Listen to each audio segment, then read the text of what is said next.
You know what would make this a lot better? What? Some donuts. How about another joke, Murray? What do you get when you take an angle grinder to an $800 Mustang with wheels too big to fit? I'll tell you what you get. You get what you fucking deserve. This is our $800 Mustang that we picked up about 8 months ago that we've been building and transforming completely. The goal with this build is to get this thing over 700 horsepower. And if you watched the last video, you know we put these big old fat tires on the car and, well, they rub. You can't even turn the wheel completely. As you can clearly see, they protrude out quite a substantial amount. So the proper way to do this is, I've already rigged this whole thing up with tape. We're gonna start marking, basically cutting the fender out so we get full movement and safely drive this thing around. So this baby's powered by a Ford 302. It's got a mild build, GT40 heads, all that stuff. 5-speed manual transmission. It makes, you know, just about 300 horsepower, enough to smoke the tires here and there. But I want 700 horsepower. And that means we're gonna have to pull this motor out, completely build it, and slap it back in there until things start blowing up. We have a roll cage coming in the mail right now, but today, we're gonna cut those damn fenders. So let's get to it. Okay, so I think right here, we can guesstimate, you know, about 1.5 inches of clearance is needed. Now you can always go more, you can always cut more later, but you can't add material, at least not very easily. So I'd rather make 2 passes with cutting than have to try to add more material. So we can always go more. I think 1.5 inches would be enough there. I think 1.5 inches is more than enough. And I think 1.5 inches here too would be fine. I think it's perfect, yeah. So yeah, mark it, let's get to cutting. I'm putting the dimensions so I can copy to the other side. As far as the top, I think we can start to taper it. We don't need 1.5 inches on the top because there is plenty of clearance. Maybe we go down to like 1/2 inch or 1 inch. No, I'd do 1 inch. Once you get on flat ground, it gets pretty tight. Yeah, okay, so that is gonna be 1 inch. And then we just basically gotta connect all these, kind of go down here. There's plenty of room, I think on this side, we can leave that. Okay, so we'll just kind of finish marking it and just get cutting. Not a whole lot to it. All right, well, Noah so graciously raised the car for us so we can pull the wheel off and really get a better look at what we gotta cut. Okay, so I think we'll be good in the front because there's absolutely no fender liner. But if you wanna come around here, if you wanna take a look at this, look at all this fender liner right here. It's gotta go. It's all gonna be way too much in the way, especially if we're gonna be cutting on this line right here. It's all gotta go. So a lot of this really should just pull out. You see those little push tabs right here? Look at the rubbage right there. Rubbage right there. There's also a little rubbage on the sway bar. Nothing a little wheel spacer can't fix. I think we should just do no fender liner. I mean, who gives a shit? It's gonna get in the way of activities. That is so much better. Here goes nothing.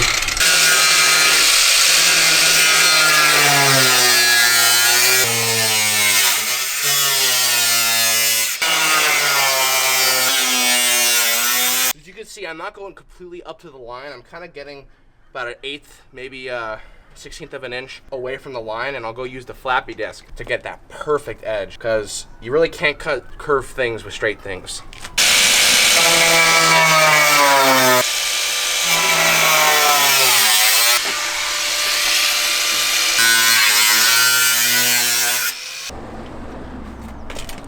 Almost there.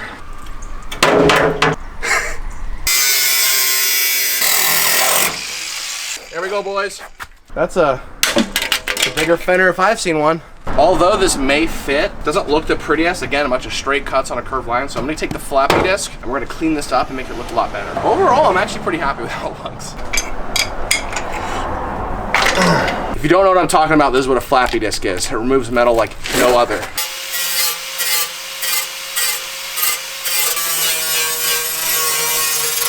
Okay, well I flappy disked the shit out of this fender and we'll pull the tape back and we're gonna take a look at it. Dude, it looks awesome. This side's done. I like it a lot. Really slims out the car. It does, it slims out the car because this is now like skiddier. This wheel can now move. We're halfway done, now we gotta do it to the other side. So we've officially made it so this car could turn left, which is pretty much all you need. It's a NASCAR. No, we gotta do the other side too. And then we're gonna have to do the rears because, you know, when my fat ass is in this car, it pretty much touches. Yeah, when I sit in it doesn't, but only when no one does. Yeah, so we gotta fix that. That's all the material we cut off. All that weight reduction, we're getting extra power basically. We'll be at 700 horsepower in no time. Oh, get that off. Time to cut this fender This is all marked. It got about 1.5 inches here, inch here, just like the other side. I can see butt crack. All right, well, there you go. There's the inner fender without the fender cover. There's the big old intake and a piece of duct tape dangling from the frame.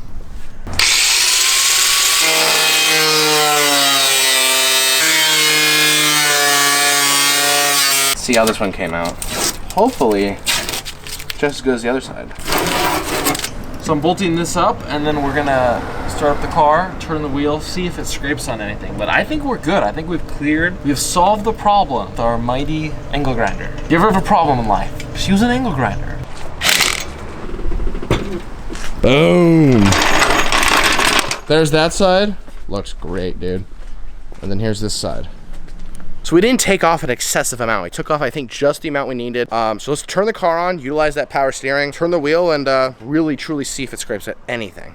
Okay, so Noah has the car running, and basically what happens is when you turn all the way, there's this, stop Noah, you're gonna pop the tire. When he turns it all the way, there's a few pieces of inner fender metal bracketry.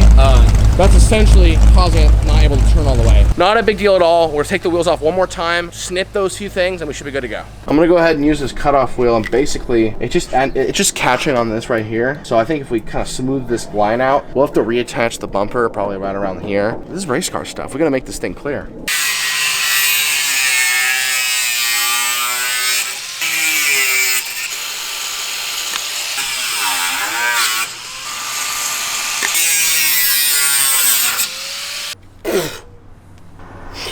Probably should be wearing a mask. Lenny's breathing in the fiberglass.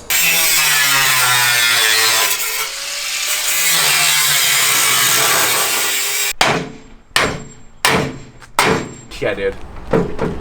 We got a case of the wobbles now. So as you can see right here is where all that stuff was, and then this is the piece. Once I keep bending this back and forth, it'll finally break. And then basically with all that removed, we should be really good here without any issues. So you can see how nice and clear now. I want to put some new screws in this bumper, so I gotta get this bracket over a little. Yeah, that works. Got some screws. I need all of them. All right, here we go. Oh, it flung right at my lip. Okay, this isn't working. Why don't you get out of the car? Okay, we gotta think about another way to do this. What are you laughing at? Did you see the video? You'll understand. Time for the rear end. The rear end is ready to be demolished. Okay, I just breathed in a lot of fiberglass in the past few minutes. So we're cutting the front fenders, and this is all steel right here, but this bumper is all fiberglass. So just tons of fumes were coming off when we were sanding it. And now we could smell colors. How are you doing, Lenny? Headache?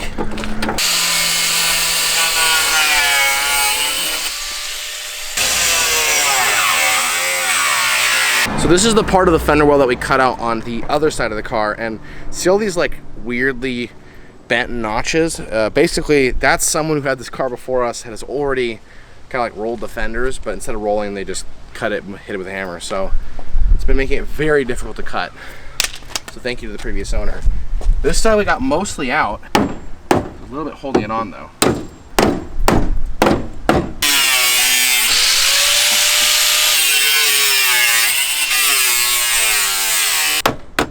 Oh, look at this, guys, look. So in between the metal layers and the paint, there's this. You know what this is? That, my friends, is Bondo, and a lot of it. Perfect candidate for a race car. Stand back.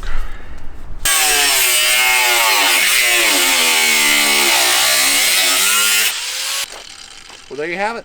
All the wheels are on, all the fenders are cut. Don't think it's gonna rub anymore, but this is the first drive of our NASCAR Mustang. Noah, fire it up. That's normal, we're working on it. There we go.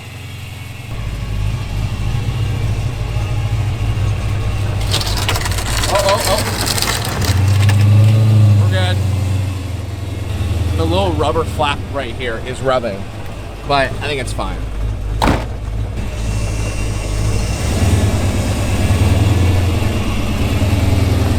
So we ran into a dilemma. We got a check engine light, which, believe it or not, our entire ownership of this car, we have never had a check engine light. So of course, I had to check the engine. Oil looks good. You know, usually you take a little connector piece, you plug it into the OBD2 sensor, and you get to read what the code is, and it tells you, you know, what's wrong with the engine. Well, this car has an OBD2 port. Problem is it's not connected to anything because it's actually OBD1, and for some God knows why, stupid ass fucking reason, this car got the OBD2 sensor, it's just not connected. And if you don't believe us, let me show you. So if you come in here, usually OBD2 is down in the footwell. In this car, it's right here. It's no different than the one in my Beamer. Okay? Not connected to anything. This one doesn't do anything. But if we go into the hood, which I don't know why it's under the hood, you can find it right here. That's OBD1, this big hunky clunky plastic connector thing just sitting pretty close to the header. Dumb, but that's how it is. So the car's running perfectly fine. It's probably something stupid. Classic Mustang. Of course, on the way home, I start up the car again. Check engine light, gone, no longer existing. I just checked it, no codes to be found. So I don't even know what to tell you. Like it defies what I know. I'm just gonna diagnose it as fine. Fuck it. So let's go drive it again and we'll see what happens.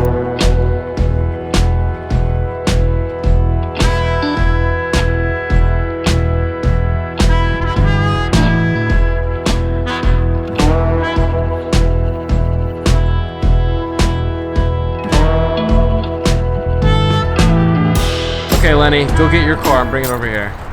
Put them side by side.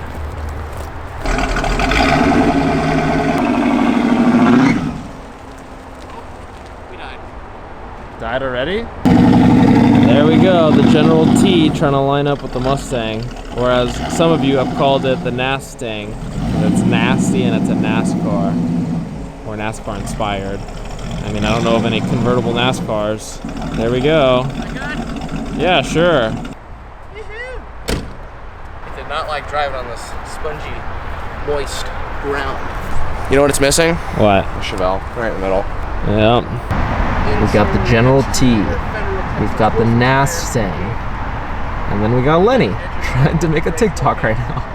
Well, there you have it, guys. The $800 Mustang, which is now basically a NASCAR build. And our goal with this thing is to get it to nearly 700 horsepower. That's going to take some time, but we want to start with all the precursor mods. So we got a roll cage coming soon. We got a wing coming soon. Ton of custom stuff. We will be taking this thing to the track relatively shortly. Get some official times, really test it, and then we can continue building, because that's what you do. Hey, you know what would make this a lot better? What? Some donuts. I 100% agree. 100% agree, dude. Okay. Okay, I know just the thing. Yeah, start that shit up. Let's see some. Maybe I should move the Mustang first. I think he's fine. There's plenty of room right here. I hope he doesn't get trapped in this mud right here, though. There we go. Okay. Where the fuck is he going? Oh, he's gonna do a burnout first. Okay. This is gonna be awesome. Okay. Where the fuck is he going?